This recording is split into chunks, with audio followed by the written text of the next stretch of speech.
لبيك اللهم لبيك لبيك لا شريك لك لبيك إن الحمد والنعمة لك والملك لا شريك لك.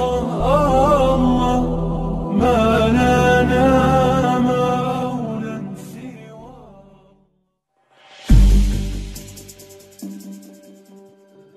Wah, mudik dan haji 2021 di masa pandemi COVID-19. Permasalahan mudik dan haji 2021 di masa pandemi COVID-19 memiliki kesamaan implikasi. Secara maknawi, mudik dipahami pulang sebentar yang diadakan setahun sekali menjelang Hari Raya Idul Fitri. Ranah peribadatannya lebih pada hubungan vertikal antara manusia dan sosial.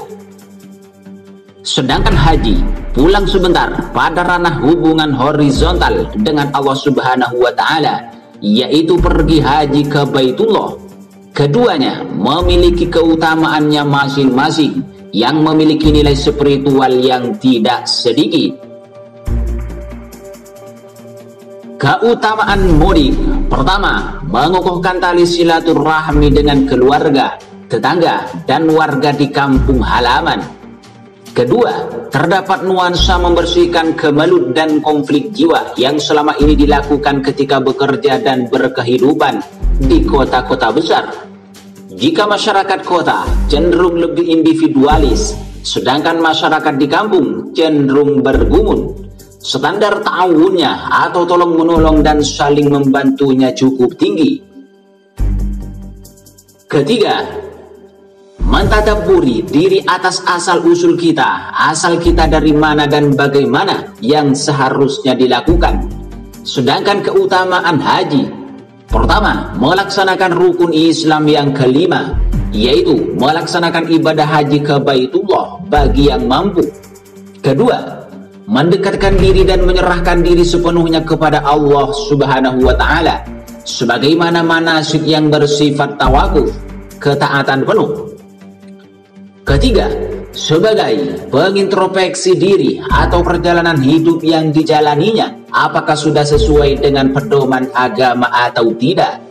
Keempat, menapak tilas perjuangan dan pengorbanan para nabi, terutama Nabi Muhammad Sallallahu Alaihi Wasallam. Pada pelaksanaannya terlihat justru tidak mudah. Sejauh ini pemerintah telah berikhtiar di berbagai sektor, dari sektor kesehatan sampai dengan sektor keuangan. Sektor kesehatan menciptakan protokoler kesehatan dengan menambah jumlah alat-alat kesehatan, prokes, serta tenaga manusianya. Sedangkan dari sektor keuangan, pemerintah membuat peraturan untuk mempermudah penggunaan anggaran refocusing sampai ke daerah.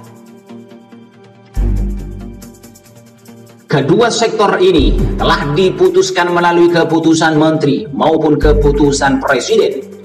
Pada ranah keagamaan, menjaga diri dari segala penyakit itu wajib, sebagaimana telah diatur dalam maqasidus syariah, yaitu hifdzun nafas, menjaga jiwa dari bahaya fisik dan non-fisik.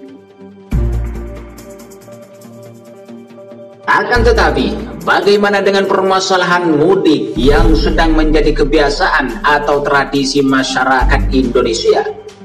Bagaimana pemerintah menyikapi hal ini? Pemerintah pada dasarnya telah melakukan terobosan yang dinamakan New Normal.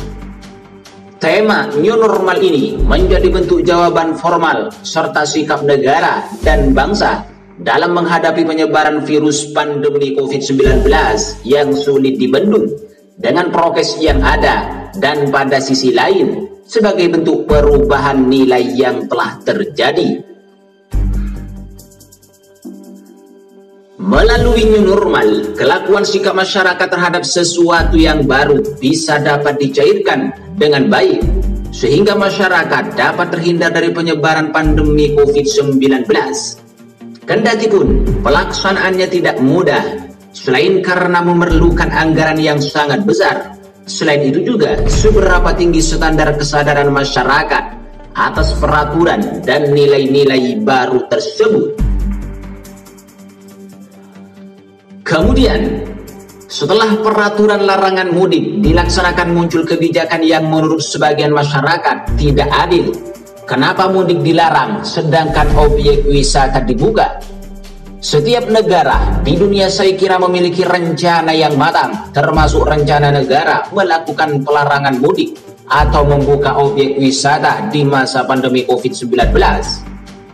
Setiap sektor negara dalam keadaan apapun harus saling mengisi atau menambah sektor-sektor yang lumpuh, karena negara dituntut harus terus tumbuh dengan cepat. Ukurannya, negara yang bisa dikatakan berhasil bukan ditentukan pada kuat dan tidak kuatnya suatu negara, melainkan ditentukan pada seberapa cepat negara memutuskan dan melaksanakan setiap kebijakan yang dibuatnya. Pemerintah harus memiliki skala prioritas pada objek-objek wisata yang dibuka di masa pandemi COVID-19, sehingga dapat meminimalisir kerumunan dan kontak sosial.